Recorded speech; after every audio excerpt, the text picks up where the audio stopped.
આપણું સ્વાસ્થ્ય. આ કાર્યક્રમ અંતર્ગત સાંભળીએ ડોક્ટર દીપેન પટેલ સાથે ત્રિલોક સંઘાણીની વાતચીત. મિત્રો નમસ્કાર. મિત્રો આપનું સ્વાગત અને આજના આપણા અતિથિ આપણા એક્સપર્ટનું પણ સ્વાગત કરીએ. આજે આપણી સાથે છે ડોક્ટર દીપેન પટેલ. દીપેનભાઈ, આપને નમસ્કાર. નમસ્કાર. મિત્રો, દીપેનભાઈ છે એ આપણી બોલચાલની ભાષામાં આપણે કહીએ કે ફિઝિયોથેરાપિસ્ટ છે. ફિઝિયોથેરાપીનો અભ્યાસ કર્યો અને કાઇનેસિસમાં માસ્ટર્સ કર્યું.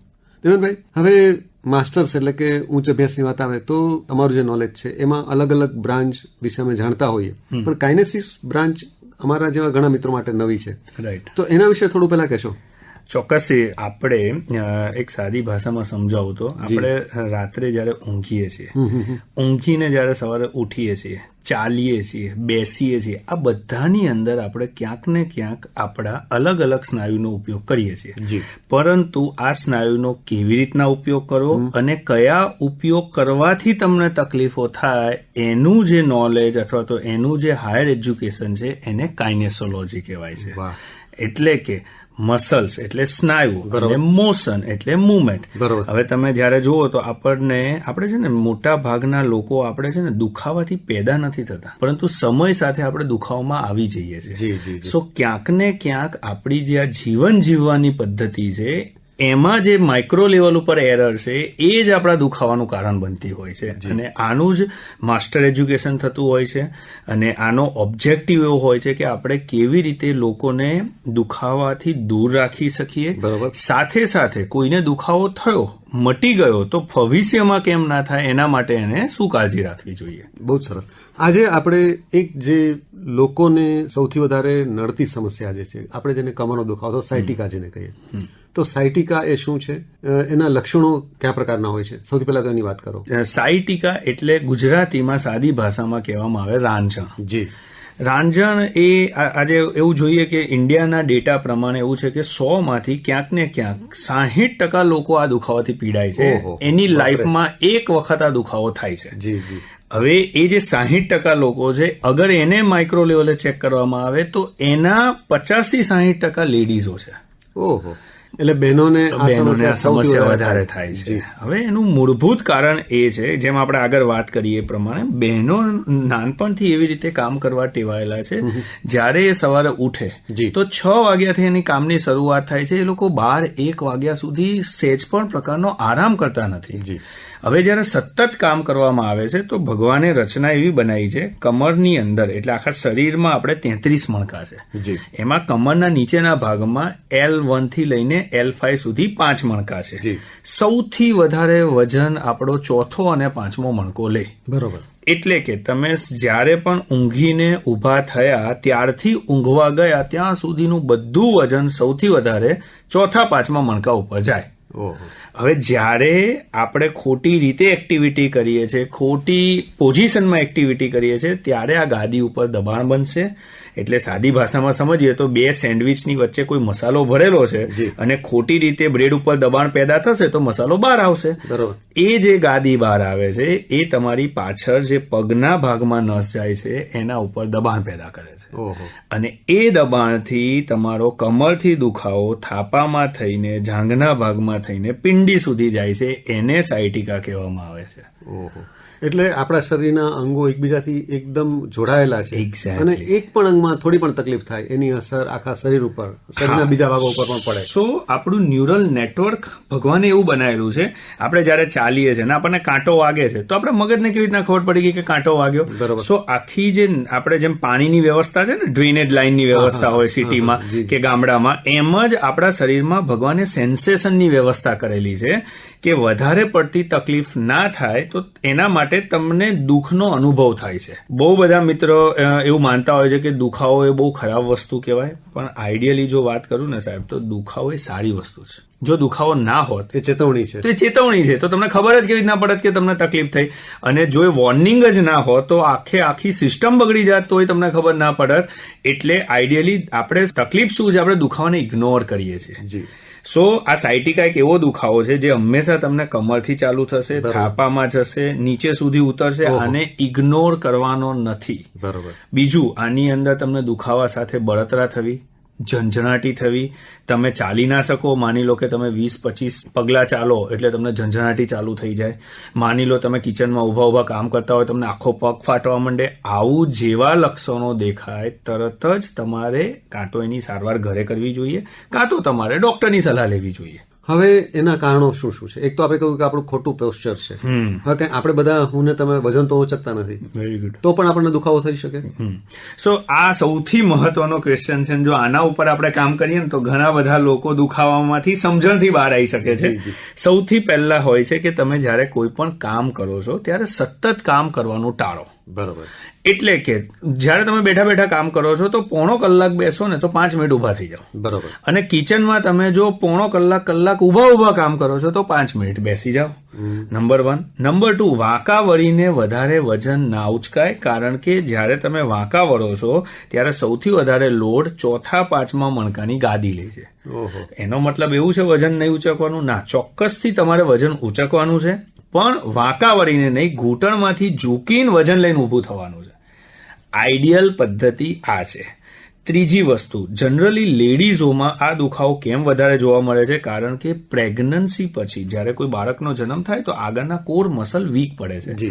આપણે ઇન્ડિયામાં એવું જોઈએ છે કે નોર્મલ લોકોને 2 બાળક હોય છે, તો જ્યારે 2 પ્રેગ્નન્સી થાય ને તો એ મસલ બહુ નબળા પડી જતા હોય છે, ને એના જ કારણે 4-5મા મણકા ઉપર દબાણ વધારે આવે છે. સો પ્રેગ્નન્સી પછી આ દુખાવો વધારે જોવા મળે છે.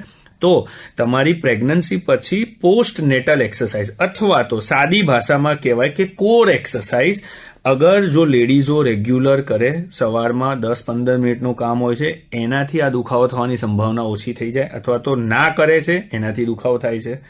બીજું કારણ, અત્યારે લોકોને છે ને 50 વર્ષે બધાને એવું થાય મારે વજન ઉતારવું છે, એટલે દોડવાનું ચાલુ કરશે, ઝુંબા ચાલુ કરશે, એરોબિક ચાલુ કરશે. હવે જ્યારે વજન ઉતારવાનું ચાલુ કરો છો એ જ પોસ્ચર ખોટું છે ને એ જ તમારા દુખાવાનું કારણ છે.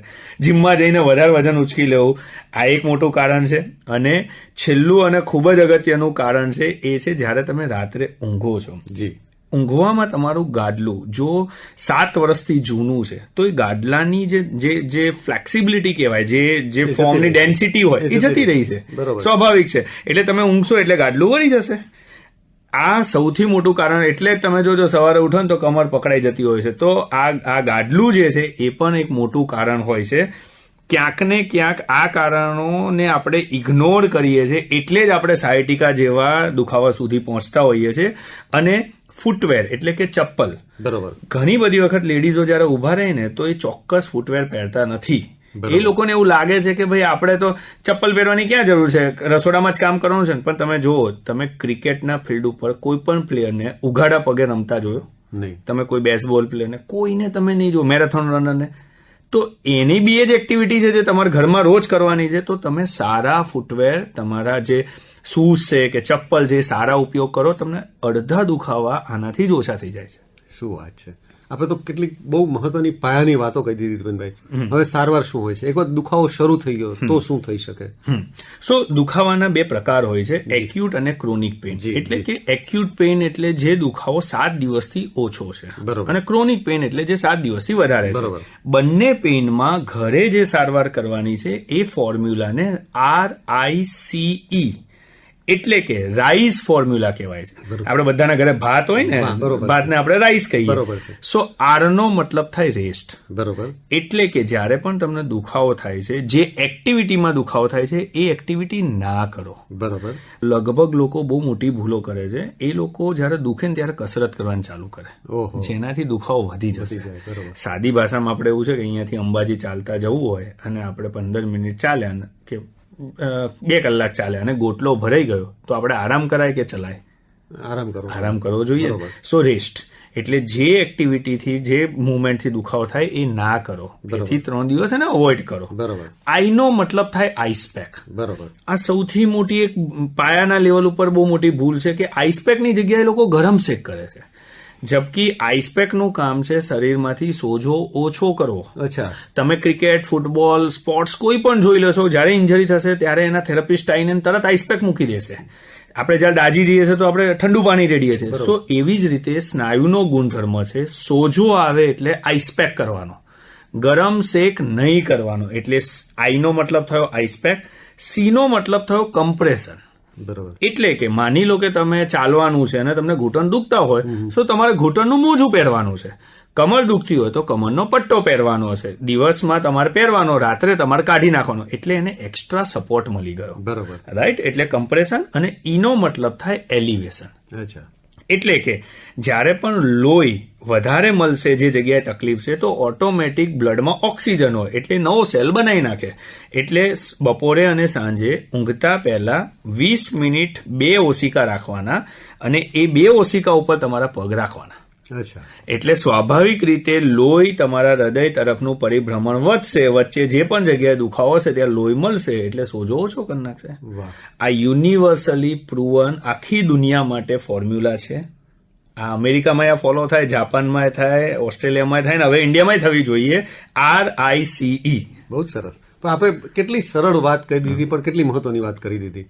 તો એક રીતે જોઈએ તો સાયટિકાનું આપણે જે પ્રારંભિક જે પણ લક્ષણો હોય ત્યારે જો આપણે ચેતી જઈએ તો આપણે આને આ સમસ્યાને આપણી ભાષામાં કહીએ તો વધતી અટકાવી શકીએ. ઓપરેશનથી બચી શકાય છે. જી. કારણ કે સૌથી કોમ્પ્લેક્સ નેટવર્ક જો હોય તો એ 4થા 5મા મણકાનું છે. એવું કહેવાય 1000માંથી માત્ર ને માત્ર એક જ દર્દીને ઓપરેશનની જરૂર હોય કમરના દુખાવામાં. 999 જે દર્દીઓ છે એ બધા જ દર્દીઓ સમજણ અને કસરતથી જ આ દુખાવો મટાડી શકે છે. જબકે આ ઘરે ઘરે તકલીફ છે. અને બીજું આનું ઓપરેશન રિસ્કી માનવામાં આવે છે કારણ કે આનાથી તમને કોમ્પ્લિકેશન થવાની સંભાવના વધારે હોય છે. તો લોકો, અને બીજું હું ચોક્કસથી કહીશ કારણ કે આ તો આપણા ઘરે ઘરે પહોંચતો હોય છે, સાયટિકા રાંઝણમાં લોકોને એક મંત્રાવાની એક હેબિટ હોય છે કે ક્યાંય જાય. એકચ્યુઅલીમાં આ સાયન્ટિફિક રીતે સમજાવ્યું, તમે આવું કરશો એવું કોઈ સાયન્સ છે નહીં, પણ જો સમજણ લાવશો ઓટોમેટિક આ દુખાવો મટી જતો હોય છે. અને આવા બધા જે ઘરગથ્થુ ઉપાય છે એનાથી લોકોએ બચવું જોઈએ. જી.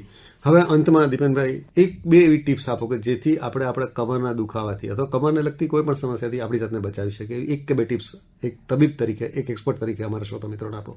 સૌથી પહેલી વસ્તુ, તમે તમારા પોસ્ચરનું ધ્યાન રાખો. બરોબર. અને આ દુખાવો મટાડવા માટે સારવાર કરતાં વધારે સમજણની જરૂર હોય છે.